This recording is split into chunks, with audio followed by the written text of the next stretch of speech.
अच्छा, अब तो हर मजबूरी खत्म हो चुकी है ना निम्रत, तो उन्हें मान जाना चाहिए। तुम्हें बेजाद अंकल ने कुछ बताया? नहीं, वो आए थे ना तुम्हारी तरफ, मैंने पूछा भी था क्या बात हुई है, लेकिन उन्होंने कुछ नहीं कहा। पापा ऐसा ही करते हैं, जब परेशान होते हैं तो किसी से बात नहीं करते। उन्हें क्या परेशानी है? ये तो आंटी से पूछना चाहिए ना तुम्हें। वैसे मुझे पूरा यकीन है कि अगर तुम उनसे पूछोगी तो वो भी तुम्हें नहीं बताएंगी। अगर तुम्हें इतना ही यकीन है तो तुम बता दो। मैं बता दूंगा तो तुम मानोगी नहीं। मानी, मैं जानना चाहती हूँ। आंटी ने सालों पहले पापा के साथ वही किया था निम्रा जो तुमने मेरे साथ किया। मेरी बेपनाह मोहब्बत को इग्नोर करके तुमने किसी और का इंतखाब कर ली। फर्क सिर्फ इतना है कि मलिया आंटी ने जिसको अपने लिए मुंतखब किया उसे अपना लिया, और तुमने जिसका इंतखाब किया उसने हमारी हक में फैसला कर दिया। मैं ये नहीं मानती और ना ऐसा है। कहा था ना तुम यकीन नहीं करोगे। आंटी को आज सबसे बड़ा खौफ इसी बात का तो है कि वो तुम्हारे बाबा के सामने मेरा तारुफ नहीं करवा सकती, क्योंकि मेरा सबसे बड़ा हवाला तो मेरे पापा है ना। खुशकिस्मत हो तुम कि तुम्हारे पापा तुम्हारा हवाला तो है। मेरा तो कोई हवाला भी नहीं है। ऐसा क्यों कह रही हो तुम? कहाँ है तुम्हारे बाबा? नहीं है वो, होते हुए भी नहीं है।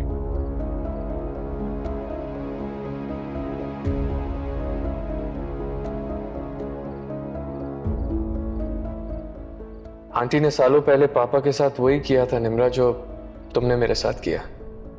मेरी बेपनाह मोहब्बत को इग्नोर करके तुमने किसी और का इंतखाब कर ली।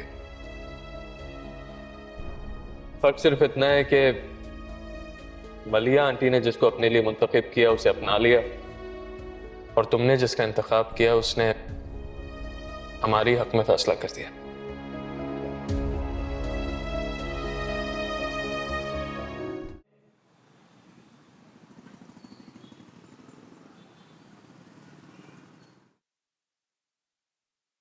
खाना लगवा दूं बेटा? पापा क्या कहते हैं? वो तो कह रहा, उसे भूख नहीं। तो फिर उन्हें भूख लगने का इंतजार कर लेते हैं। ना जाने क्या छुपा रहा है वो। तुम्हें निम्रा ने नहीं बताया कि क्या बात हुई? चाहती के पापा मुझे खुद बताएं। जी, आंख में चोली चल रही है। तुम ऐसा करो, तुम मुझे फौरन निम्रा के घर ले चलो। मैं उनसे खुद पूछूंगी कि आखिर क्या हुआ है। तुम्हारे बाप ने तो चुप साध ली। तो मैं आपको वहां नहीं लेके जा सकता। क्यों? दानिया को भी तो लेके गए थे। ज्यादा से ज्यादा इनकार ही कर देंगे, लेकिन तुम्हारे माँ बाप की तरह मैं उनको इनकार खामोशी से सुनकर वापस नहीं आ जाऊंगी। उनसे पूछूंगी कि भाई क्या वजह है, क्या समझ रखा है मेरे मानी को। दादू, इस वक्त मुझे खुद से ज्यादा पापा की फिक्र है, और मैं नहीं चाहूंगा मैं कोई भी ऐसा काम करूं जो पापा के खिलाफ हो। और तुम कह रहे हो कि बहजाद नहीं चाहता कि मैं वहां जाऊं? रुको, बहजाद क्यों नहीं चाहता कि मैं निम्रा के घर जाऊं? सॉरी दादू, मैं आपको नहीं बता सकता।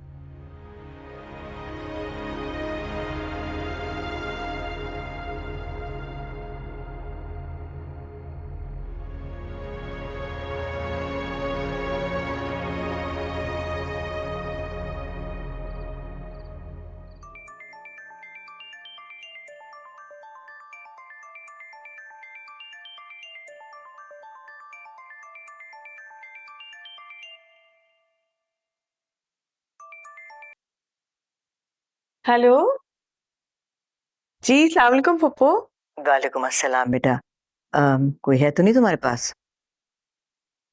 नहीं, सब खैरियत है। हाँ, वो उस दिन निम्रा के घर गई थी ना तुम, उसकी माँ से मिली थी, तो फोन नंबर लिया था तुमने? मैं क्या करती उसका नंबर लेकर? बात क्या है? यही तो समझ नहीं आ रही कि बात क्या है। निम्रा की शादी जहाँ होनी थी वहां नहीं हो रही। मानी अब फिर से जिद पर अड़ा हुआ है और बेहजाद बता ही नहीं रहा कि वो लोग चाहते क्या है। उनका रिश्ता क्यों खत्म हो गया? मुझे क्या पता, ये बात तो निम्रा बता सकती है, उसके माँ बाप। अब बात जो भी हो, आपको अपना वादा याद है ना कि नवाल की शादी सिर्फ मानी से होगी? मुझे सब याद है दानिया, लेकिन हमें मानी की फिक्र भी है। उसे परेशान नहीं देख सकते हम लोग। निम्रा की माँ से मैं खुद बात करूंगी। पप्पू, मानी से कहे ना कि वो आपकी बात करवा दे निम्रा की माँ से, बल्कि बेहजाद से कहे कि वो आपको ले जाए निम्रा की माँ से मिलवाने के लिए। आप भी अपने तौर पे थोड़ी कोशिश तो करके देख लें। तंज मत करो दानिया, मैं कोई खुशी से कोशिश नहीं कर रही हूँ, मजबूरन कर रही हूँ। और जहां तक बात है मानी या बेहजाद को कहने की, तो वो तो दोनों कतरा रहे हैं कि मैं वहां ना जाऊं। वो दोनों क्यों कतरा रहे? ये तो जानना चाहती हूँ मैं। अच्छा ठीक है, मैं नवाल से पूछती हूँ, अगर उसके पास निम्रा की माँ का नंबर है तो वो आपको भिजवा देगी। ठीक है? ठीक है, इंतजार कर रही हूँ मैं। खुदा हाफिज। खुदा हाफिज।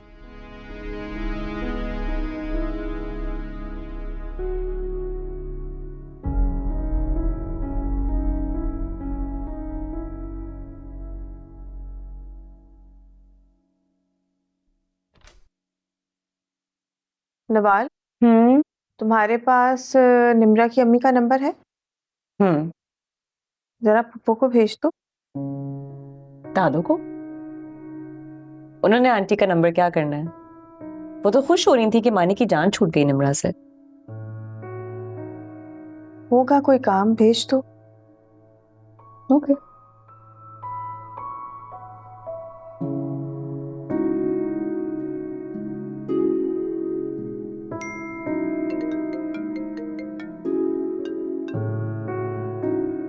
अस्सलाम वालेकुम दादू, मैंने नंबर भेज दिया आपको। वालेकुम अस्सलाम बेटा। वैसे आपको मलिहा आंटी से क्या बात करनी है? मलिहा? निम्रा की अम्मी का नाम है मलिहा। निम्रा के निकाह की मुबारकबाद देनी है आपने उन्हें।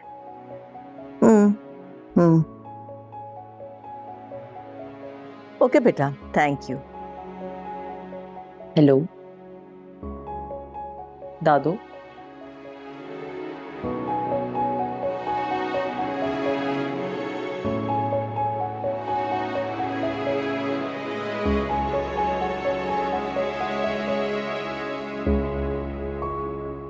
मलिहा,